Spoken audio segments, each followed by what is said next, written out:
My name is Joe Polito, longtime resident of Grafton and longtime friend of Hank Hazelton.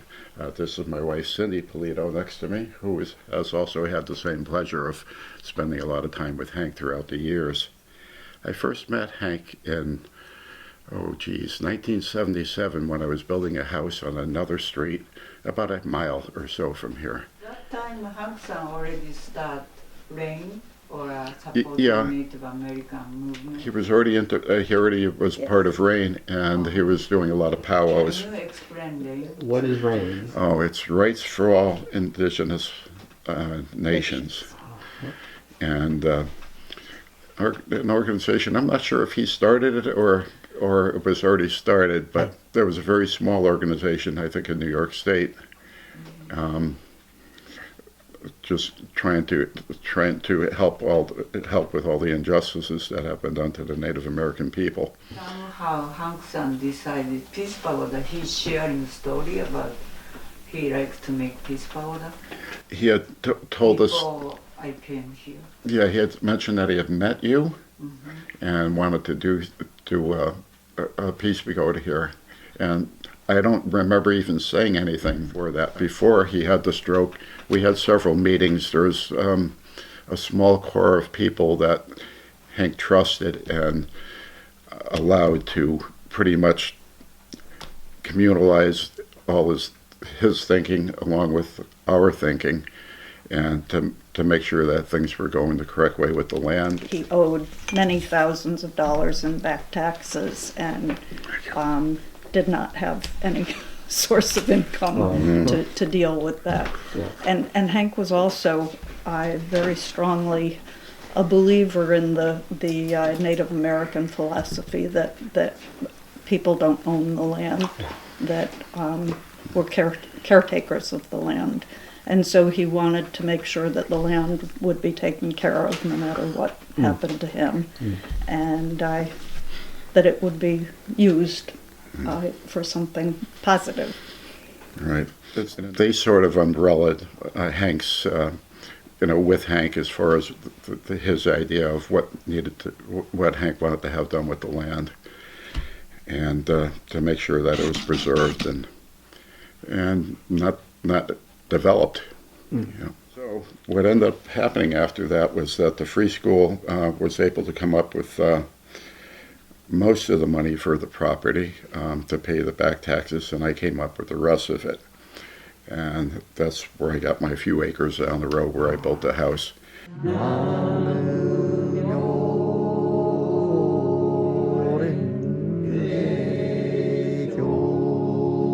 So Hank, I think, really, lucked out. But he gave all this land to the Peace Pagoda, which is so wonderful. I think he really understood what you were doing and how important it is. Yeah. Somehow you and Hank-san, without my English poor, nobody don't know who I am, and you understand, Hank-san understand. Oh, So miracle. and we all came out and worked on the Peace Pagoda. So really, everything stemmed from the free school.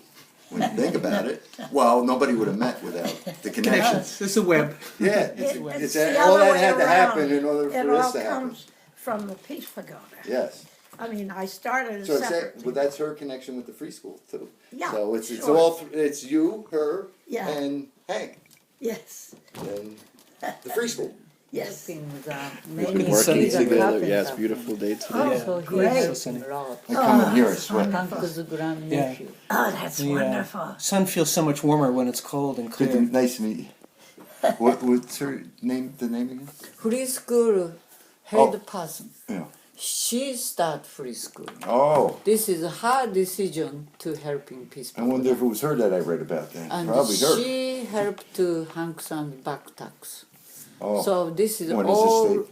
all about her idea, not my idea. And Michi says, "Oh, that's Jun-san." I said, "Well, who's Jun-san? What's going on?" And so she filled me in. And right away I wanted to come out and see what was going on out here. And we helped with some of the work on the walk around in the Yeah. Peace Pagoda, yes?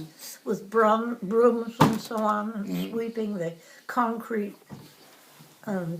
The children picked up stones, and we had the little machine for making concrete. Yeah, little machine. And Bit by bit. huh? Bit by bit. Yes, bit by bit. Why you wanna help? Why? Oh my goodness!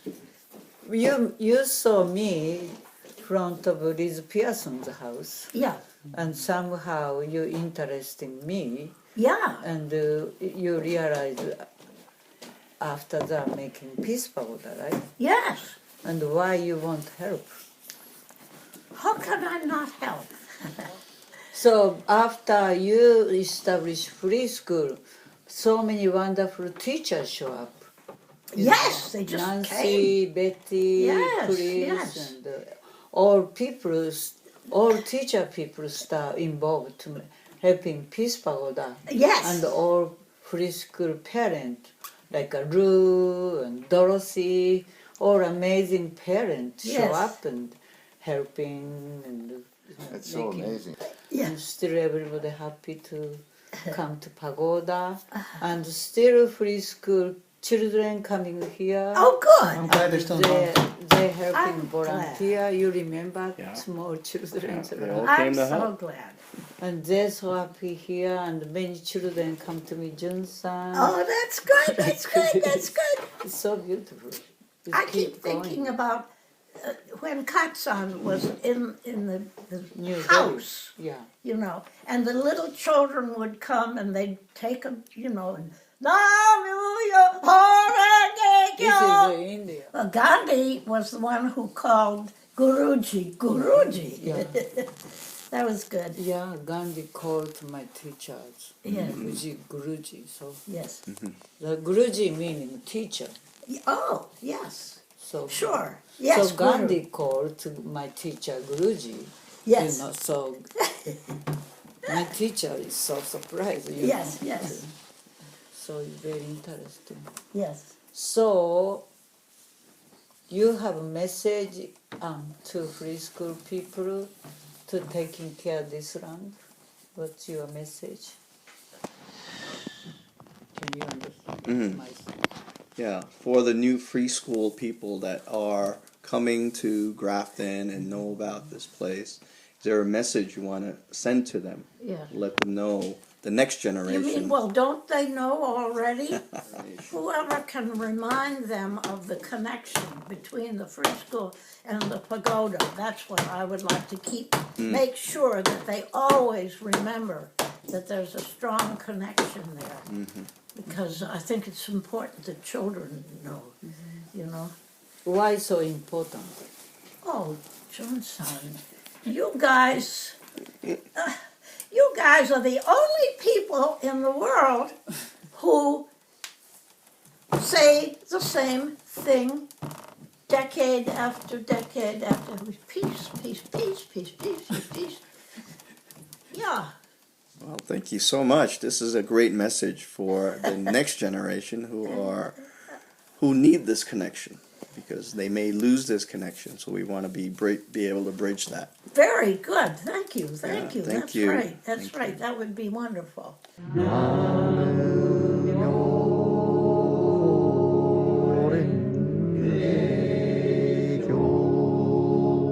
And so then Junsan started coming to the school. She would come and talk to the kids about, I don't know, anti-nuclear stuff and the problem with nuclear waste and about, you know, things that she was doing. So we got to be friends with her. And meanwhile, we were friends with Hank. Build the pagoda itself. Then we started bringing free school children. I would come out, other teachers, and we would bring a whole, you know, van full of kids to help. Because they all love they love Junsan so much. Every child loves Junsan. Yeah, I got a call from Junsan. She wanted me to come and get a letter delivered to the mayor of Auschwitz, which is a city in Poland where Auschwitz was. So I thought she wanted me to drop it off in the mail in Albany. So I came up and she said, no, I want you to hand deliver it to him in Poland. I was surprised, but when Junsan asks you to do something, it's hard to say no. So that started off the Peace Walk convocation. So we had this amazing convocation where children of concentration camp guards and children of concentration camp survivors had this meeting in Auschwitz. It was very healing. Who's asking to free school to help? No one asked. That was just Mary Leue's idea, Oh. the founder of the free school. Yes. The free school was very close to Junsan and to Hank. And so Mary had the idea. Well, it was funny. It was just about the right amount of money. It was the money that was needed to pay off the taxes so that the county didn't take the land away.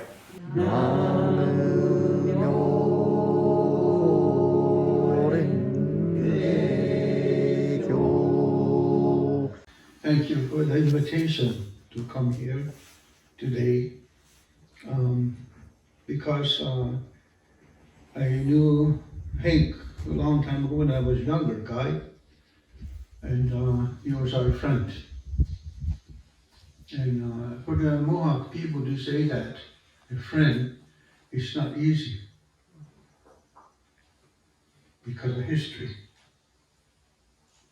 But he was our friend. To not just the Mohawk, but the Lakota and every Indian, every people. He always opened the door, always welcome. Even the animals and the birds. That's why he was special. Whatever missionaries did, we tried to counter it. And we tell the Lakota and Ojibways and Choctaw and Seminole everywhere,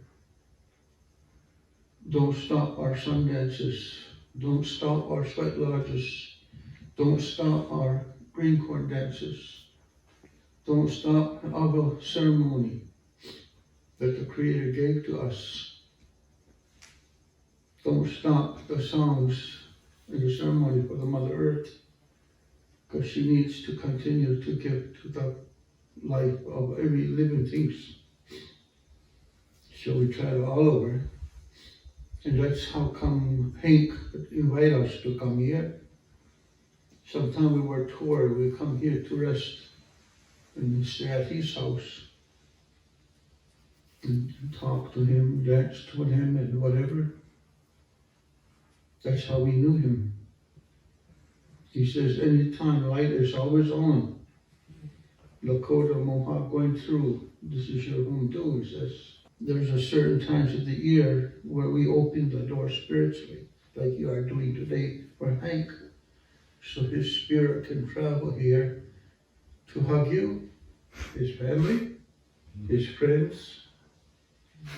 But after that day, he has to turn around, and we have to turn around and attend to our nephews and nieces and grandsons and granddaughters. And he has to go back to where grandma and grandpa and all the great people are that he has joined, where the land of great peace is, where we want to try to match it here on earth. And so that is the message I bring to you today. And thank you all for acknowledging and remembering a great man.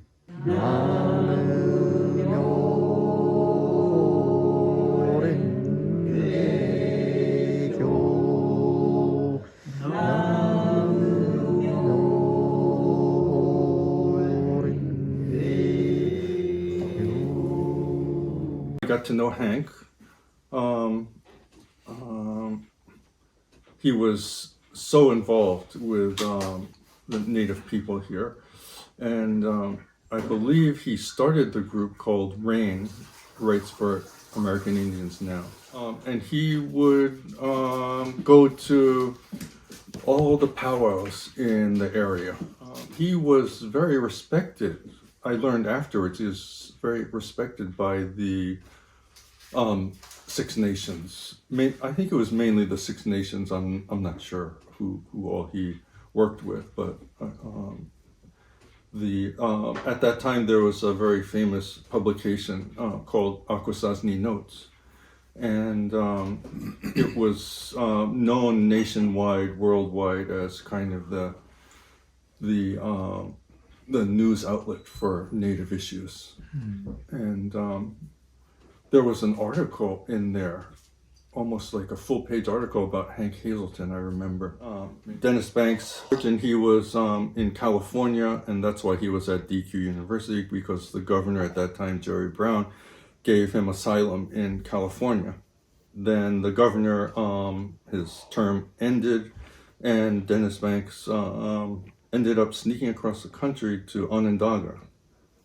And Onondaga was a very special place, you know, seat of the Six Nations, and the central fire of the Six Nations, and they were very low key.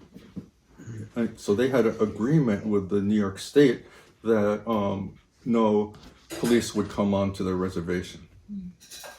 And so Dennis could stay on the reservation. He couldn't leave the reservation, but the police wouldn't come and arrest him. Junsan was living with Dennis in Onondaga. So while I'm at staying with Dennis in Onondaga, Junsan says, you know, every month I go to the capital in Albany to pray for the governor to give Dennis asylum in New York State. You know, and then I remembered, well, not so far from here, there's this land, and this guy, Hank Hazelton, and his dream is to build the center on this land, and gee, wouldn't a Peace Pagoda be nice? Seems like the perfect spot. So I told Junsan about Hank and this land, and she said, "Oh, tell him to come meet me." You know, he came and said, "What's a peace pagoda?" And Junsan said, "Well, there's this opening in Peace Pagoda in Vienna, and if you want to learn about Peace Pagoda, you have to go to Vienna for this opening." You know, and that was it. But then, what the story that I heard was native people got word of this, and since they respected Hank so much, they actually bought him a plane ticket to go to Vienna. One time, I somehow I walk into the Hanksan's house to some reason, and I hear the Fuji Guruji's voice. I said, "Wow, why Fuji Guruji's voice is Hanksan's house?" He recording Fuji Guruji's speech in the longest walk. So I recognize Hank-san already very, very strong connection to my teacher, Fuji Guruji. But he not recognize either, you know. But I more recognize how somehow mysterious world. In 1978, longest walk. Wow, Hank was longest walk, ending time. And he was recording Fuji Guruji's speech. I remember a lot of native people would drop by Hank's place, and you know these Six Nations leaders like Tom, what was his name? Tom Porter. Yeah, they would come and drop by Hank's place. I was really surprised. And you know they had a long journey down from the north down, like when they were going down to New York City, and so they would stop and sometimes stay with Hank.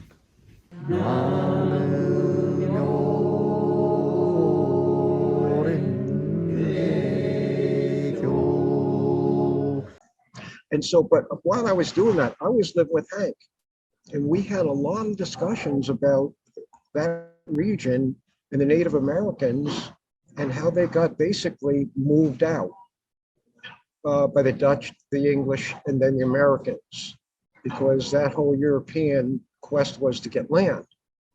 Yeah, by hook or crook, but that was around the time that Uncle Henry, met Junsan somewhere in Albany, and he was looking for people to take care of the land.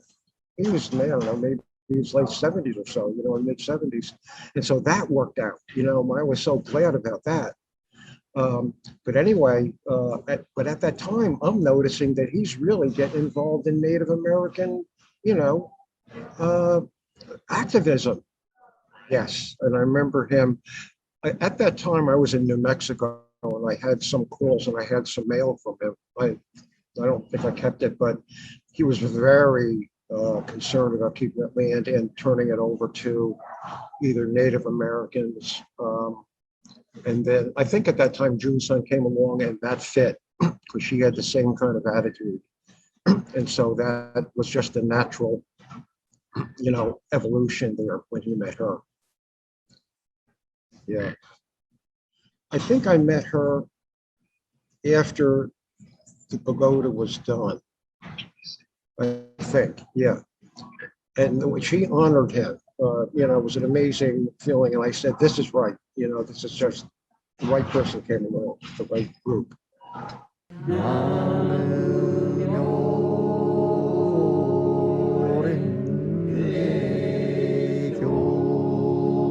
I first met Hank at the Lark Festival in Washington Park in Albany. And I believe he was tabling for rain. He had a strong sense of principle, and it was always related to understanding that the original peoples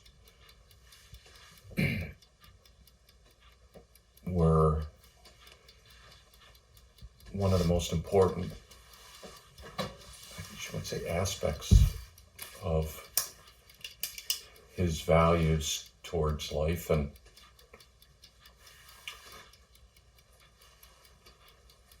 we just found that connection that way.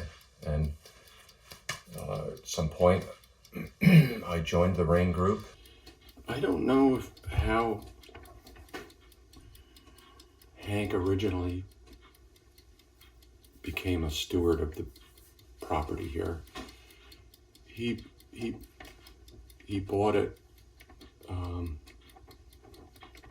I don't know what intention was there, but I think he knew that it was something going to happen. And I think it developed by its own power. Every time Hank spoke, it was always, what would the elders say? It was part of him that you went to the elders, you listened to the elders.